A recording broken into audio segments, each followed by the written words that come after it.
Well, hello, I'm David Freeman with Is That Really in the Bible? Just recently, I was looking on the internet, and the question I had was, what does the Bible teach about the Trinity? And that's one of the things I typed in, and one of the headlines that came up was that title, what does the Bible teach about the Trinity? The answer was disturbing. The answer said this. It says, the most difficult thing about the Christian concept of the Trinity is that there is no way to perfectly and completely understand it. The Trinity is a concept that is impossible for any human being to fully explain, let alone understand. Okay, so that presents a conundrum. We can't understand God, we can't explain it, we can't. Keep in mind when studying, continue to quote here, keep in mind when studying the subject of the Trinity that the word is not found in the Bible. Now that's a true statement, the word is not found in the Bible. And one of the tests that I always use to prove the validity of a concept, a doctrine, is if it's important to God, you will find the word in the Bible. So the words like Trinity, nowhere in the Bible, Christmas, nowhere in the Bible, Sunday keeping, not in the Bible, rapture, not in the Bible. But my point is, if it's important to God, you will find the word in the Bible. That's a rule that I always go by.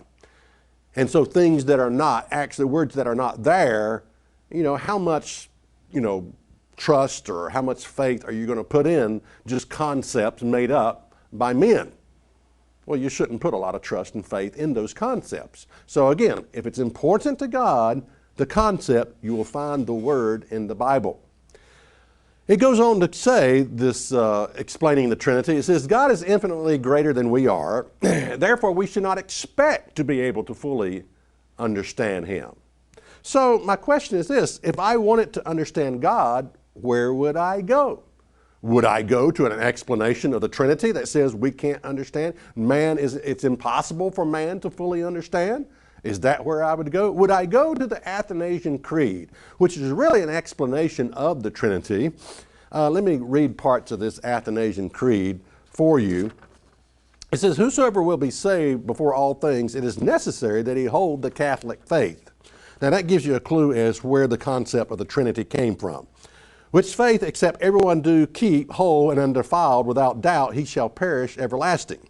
And the Catholic faith is this, that we worship one God in Trinity and Trinity in unity, neither confounding the person nor dividing the substance.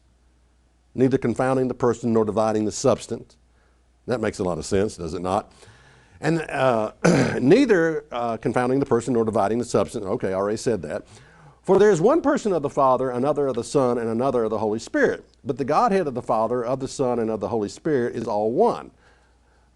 Such as the Father is, such is the Son, and such is the Holy Spirit. The Father uncreated, the Son uncreated, the Holy Spirit uncreated, the Father incomprehensible, the Son incomprehensible, and the Holy Spirit incomprehensible. Do you know what that word means? Incomprehensible. It means you can't get it.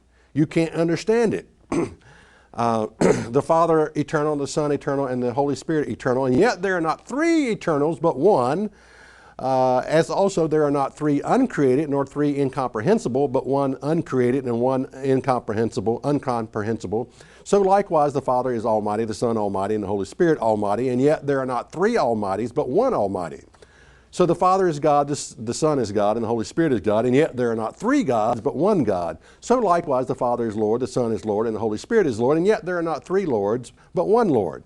So there is one Father, not three fathers, one Son, not three sons, one Holy Spirit, not three Holy Spirits.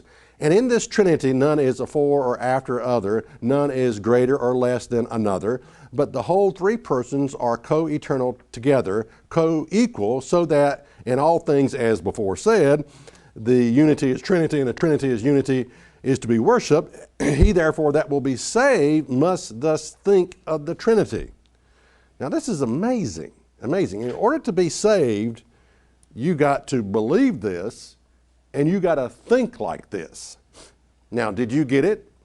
Did that help you understand God? What God is doing through mankind, who God is?